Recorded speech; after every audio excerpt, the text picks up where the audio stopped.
I used to hate the world, and I was happy when everyone died. But I was wrong. There was one person worth saving. That's why men like you and me are here. We have a job to do. And God help any motherfuckers who stand in our way. What does almost every main character look like in an apocalypse movie? Focused, edgy, hyper-competent, middle-aged male characters, often fulfilling the role of the father, the protector, or the fixer.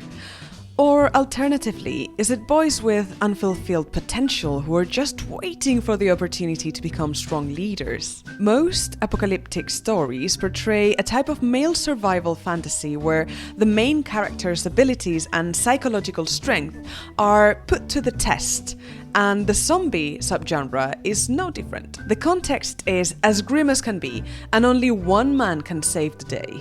Jackson Hole! Welcome, my lovely people of the internet, to another video on monsters. My name is Lucia, and this is my channel, where I talk about pop culture, films, politics, and today...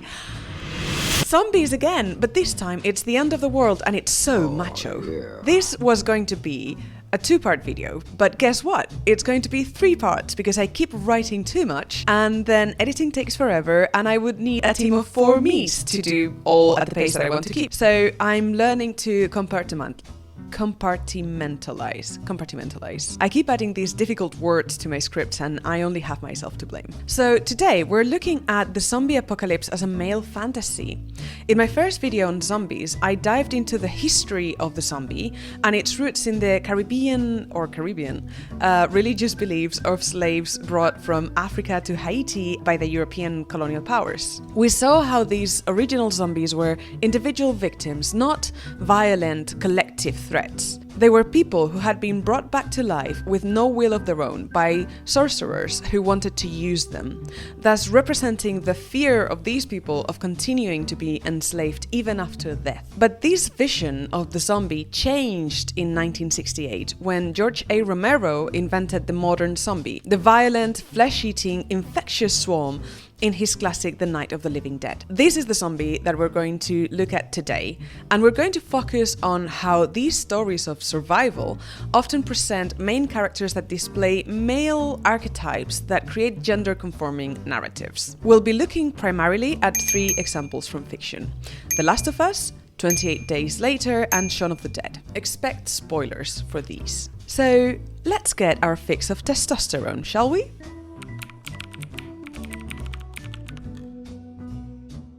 These apocalyptic stories tend to appeal to a male demographic because you're more likely to wish for the end of the world if you believe yourself capable of surviving it. The male archetypes in this genre are all about that. As we've seen, men are often delusionally confident when it comes to imagining life or death situations.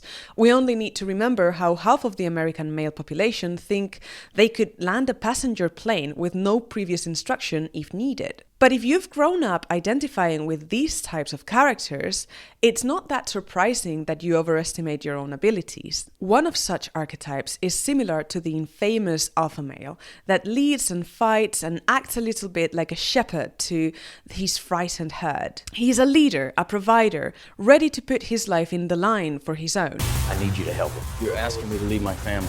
Don't pretend you're not well suited for the job. Tell the kids I'm coming back. Another is the more introspective Sigma male, who has retired from society to live by his own rules, the lone wolf type. Every single person that you or I has ever known is dead! There is no God. There is no God.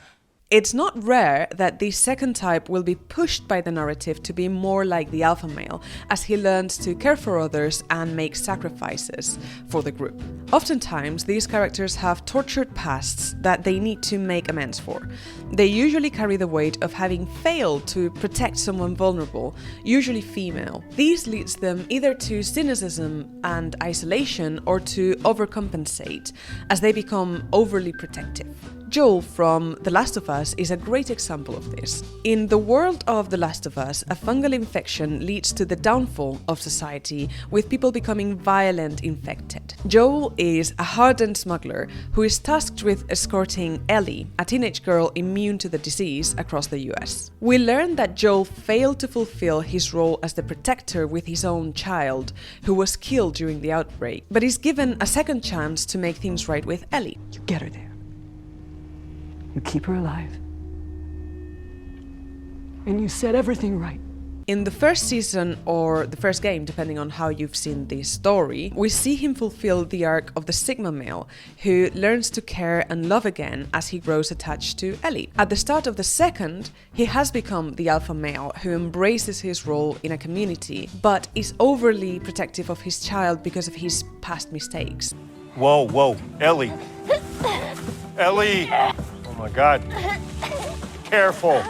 This is the main narrative for characters who were already hyper-masculine at the start of the story, the Joels of the world. But there is another narrative that involves male characters who are soft or immature at the start of their story, lacking strong masculine traits. It's the brutality of the events that forces them to become more manly, providing the scenario for their growing up. For these characters, the zombie apocalypse is really a gritty and ultra-violent call to adventure that invites them to become the resourceful, no-nonsense, phony, but secretly caring men that they were always meant to be. Loss, in any case, is part of the development of both narrative lines, serving as the main motivation for evolution and self-improvement. This is a classic trope that has been overly utilized in the writing of male characters. Anyway, we can see the second narrative line very clearly in 28 Days Later, where Jim, who for context is the equivalent of a Deliveroo driver in the 2000s, ends up killing a whole military commando with little more than his newly found shirtless confidence. Let me make a quick note on this character. I don't personally think that he's weak at the beginning of the story, but the narrative for him is one of becoming hardened and more masculine, and there is a moral undertone to the gender dynamics in the film, and I'm going to be discussing that. To make a quick summary of the plot, after animal rights activists accidentally release the rage virus, society collapses almost immediately. 28 days later, Jim, a bicycle courier, wakes from a coma in an abandoned London hospital to find the city deserted and overrun by the infected. Rescued by survivors Selena and Mark, he soon watches Mark become infected and be killed by Selena. Jim and Selena then join Frank and his daughter Hannah, who convince them to follow a military broadcast promising safety in the north. When they reach the outposts, Frank is tragically infected and killed, and they soon discover the soldiers plan to use women for forced repopulation. Jim fights to free Selena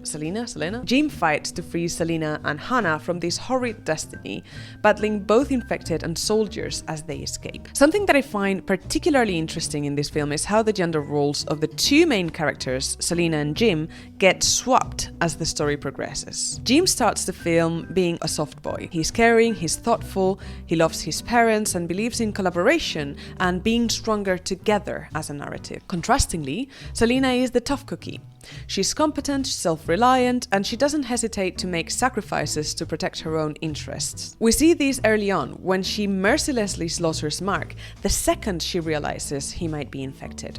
Just so you know where you stand, if it happens to you, I'll do it in a heartbeat. Her alliances are initially born from self-interests rather than love or tenderness. The traditional gender roles are thus reversed at first. It's the events of the film that seem to correct this anomaly. The family bond between Frank and Hannah is the first catalyst for Selena's transformation. She's moved by their love for each other, and she becomes increasingly attached to the girl, displaying motherly qualities, particularly after Frank's death. The second catalyst is her romantic interest in Jim. That was longer than a heartbeat.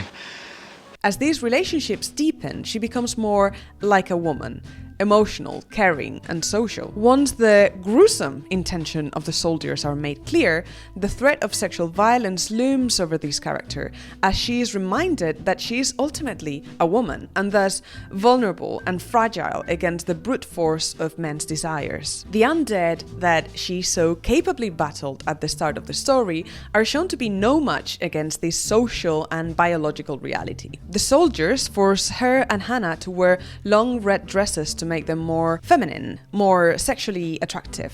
And this mirrors what the film itself does with the character. I mean, she's literally sewing in the last scene. Like, sure, sewing is a great skill for survival, but what's this bucolic tradwife fantasy?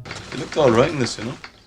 But Jim also becomes more like a man. At the beginning of the film, Selina's superior physical and mental strength are obvious. She's more resourceful, more decisive, and better attuned to the harsh reality they live in. Jim just woke up, literally from the world before, and is shown struggling to catch up, understandably. But as she becomes more feminine, she also becomes weirdly less competent, as if Jim were sucking up her skills. It's as if the film were telling us and her, you don't need to be the strong one anymore. A man is here now, you can relax. And don't get me wrong, it's great to be able to rely on someone else. And that character arc is not bad in itself. I like that she can count on him and trust others. It's great that she can be more vulnerable. But I don't get why she needs to be put in a position of absolute powerlessness to showcase his very unrealistic new skills. His abilities seem to develop out of the blue. Suddenly, he's a strategic mastermind, adept with weapons, strong, brave. He moves around the house where he's only spent a few hours,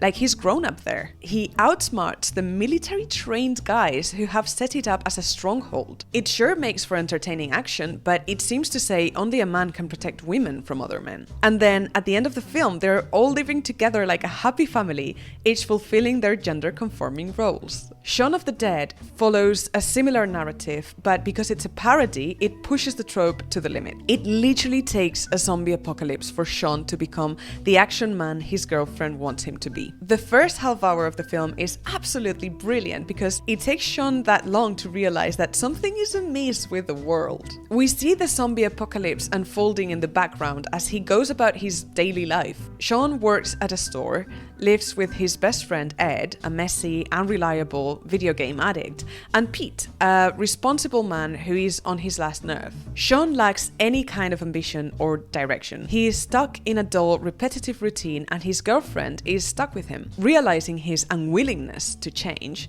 she leaves him just as the zombie outbreak unfolds. It's the outbreak that provides him with the scenario to man up and get his shit together. He's suddenly determined to save his loved ones, step up, become a leader, put himself in danger, and be decisive. It's the outbreak that allows him to get his girlfriend back and be the hero. And it makes for a very fun satire, because that's the fantasy that is sold in these kinds of stories. You were never truly an immature, impotent little grey man with a video game addiction. You were just missing your call to arms. More sinisterly, this is an eerily similar fantasy to the one that the far right is selling to its growing follower base, and it's no surprise that it's particularly popular amongst a young male demographic. But that is something that we will explore in the next video.